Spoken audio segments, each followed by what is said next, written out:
A very handy use of macros in Spire is to use as a replacement for a substitution.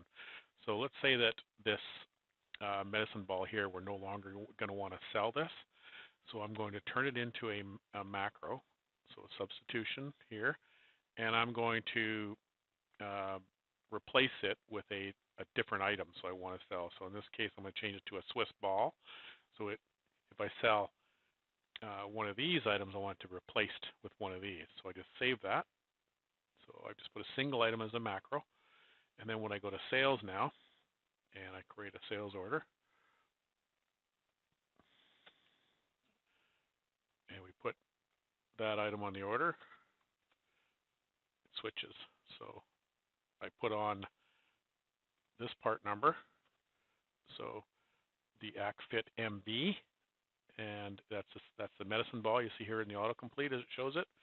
And then when I put tab over off the field, it switches it over automatically to the Swiss ball.